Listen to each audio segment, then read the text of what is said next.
Over the past 2 days, the ICSA Women's Fleet Race Nationals, hosted by St. Mary's College of Maryland, saw the Western and Eastern semifinal competition narrow down the field of 36 teams to 18. Today, those teams delayed their travel plans and extended their hotel stays to return to Horseshoe Bay for the finals.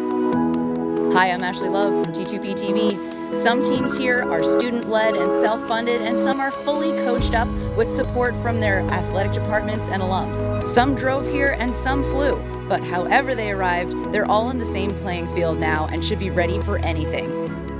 Hi, my name is Sophia and I'm a freshman at Tufts University, and I joined the team because I wanted to keep sailing in college, and I was really inspired by my older sister who is also on this team. Hi, my name is Madison and I crew for USF. Something interesting about my sailing journey is that I didn't start sailing until my freshman year of college. So I've learned all this over the last 2.5 years. Hi, I'm Vanessa Larkamp. I sail for Stanford Sailing and I enjoyed it a lot. I'm a junior. Hi, I'm Freddie. I'm a senior at the College of Charleston sailing team and I'm from Norway.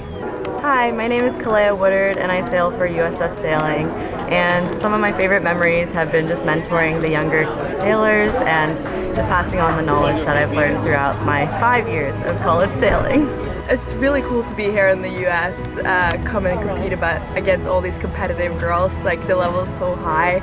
Hi, I'm Charlotte. I sail for Dartmouth College. I sailed my first race at College Nationals for fleet racing yesterday, and I loved it. Here with my amazing team. Something that I really loved about college sailing is being on an all-girls team and going to all women's events. I just really love the positive energy that comes with being on a women's team, and it's somewhere where I really thrive. The team I'm with is super awesome. I love the vibe. The girls are phenomenal. So I got a lot of support out there, even though it's just one race out there. So I love the community.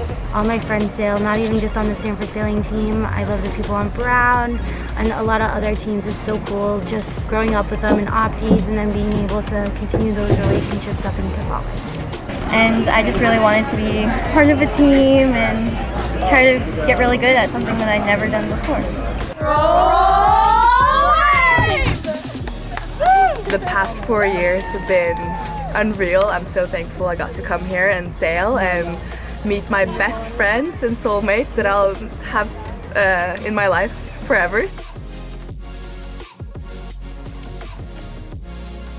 We're starting our coverage with the first race of the day. It is B Division, and Harvard Crimson with Zoe Ziskind is closest to the pin in bow number 9.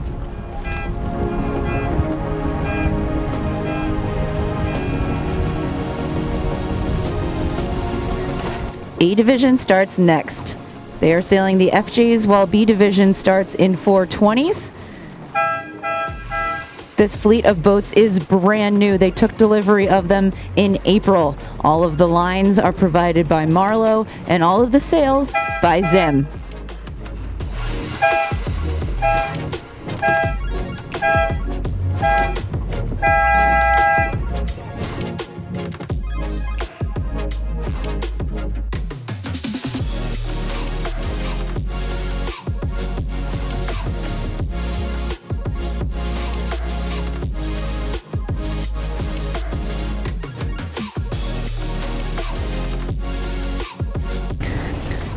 The MIT engineers find some great pressure on the left, but the UPenn Quakers are right in the mix. This is a very tight first windward mark rounding. There are 3 trophies on the line here. The Madeline Cup goes to the winner of the A Division. It was named in honor of Ms. Madeline, who was the graduate secretary of the MAAWS and helped initiate the first women's nationals back in 1974. Dartmouth College won it last year, and Yale University the year before that. The winner of B Division gets the Judy Lawson Trophy. This was first given in 1974 as well, and last year it was won by Boston College, and the year before, Stanford University. In 1961, New England decided that women were no longer permitted to sail in varsity regattas, so New England organized their own sailing association, and eventually in the Mid-Atlantic formed theirs, and together they organized the very first women's nationals in 1967. Overarching policies and procedures were set by the ICYRA in the 1970s, and by 78, the results of the women's champs were included in the scoring for the Fowley Trophy. So the Gerald C. Miller Trophy that goes to the overall winner here this week is named in honor of Gerald Miller, who was the coach at BU, Boston University, in the late 60s, and was one of the originators for that first nationals. Last year it was won by Stanford, and the year before that, also Stanford. A division works their way downwind, and the engineers are jibing constantly to try to keep their air clear. Bow number 4 and 15 are trying to suck in their breeze. 15 is Tulane, and 4 are the Charleston Cougars. And they executed perfectly to take the first bullet of the day. In college sailing, they use borrowed boats. They all belong to the host. So to make sure that everyone gets an even chance, they switch boats every 2 races. St. Mary's is a great place to do this because they can race very close to the dock, come in, do their boat switches, and head right back out for more racing. B is beginning their 3rd race after their first swap, and there are storms on the horizon which could dramatically change the breeze, keeping everyone on their toes.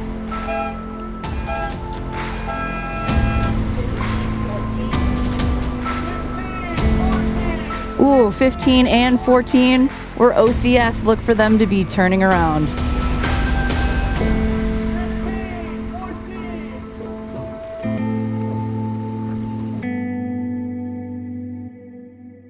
In anticipation of these passing cells, race committee already moved the course to the left, and most of the competitors are sailing straight towards it.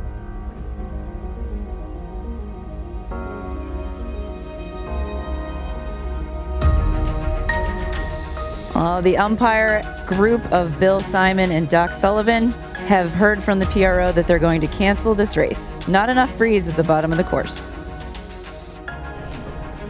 After a quick postponement for a passing storm, A Division is back out with Dartmouth in boat number 5.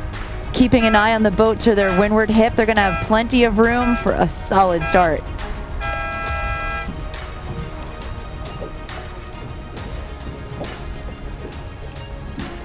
That's Sarah Young skippering and Lily Baker crewing. Lily's from Annapolis, Maryland, and the strength of this Dartmouth team is really that they have a lot of crews for all wind conditions, so they can really plug and play and stay competitive.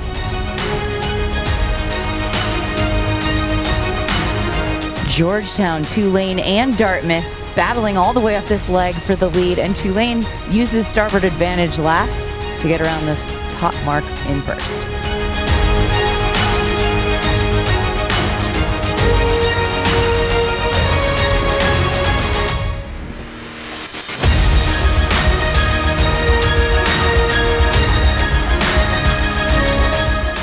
The breeze is getting lighter and lighter, but the Stanford Cardinals have gotten around the leeward mark first, making a left turn. Tulane split with them, going right turn. Sail number 11 is Roger Williams. They have a very strong pedigree in team racing. They finished 2nd at the co-eds this past month, 1st in 2024. They're always on the podium, and they're doing very well in this Women's Fleet Race Championship as well. George Washington and Charleston find some pressure on the left. They will make big gains.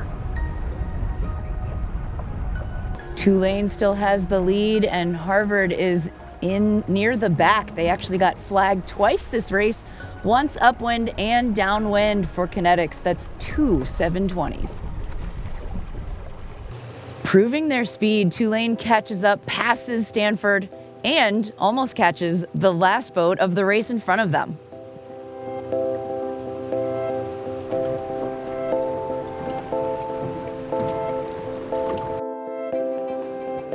Race committee attempted a few more starts, but passing showers only meant cancellations.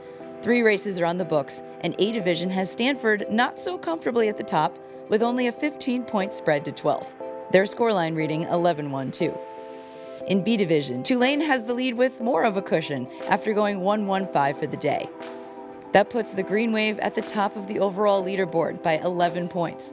The Hoyas and the Bears are tied behind them with a 1-point lead over the Cardinals. With this 18-boat fleet, big swings in points are not only possible, but probable. So join us tomorrow for day 2, the last day of the finals here at St. Mary's. For T2P TV, I'm Ashley Love.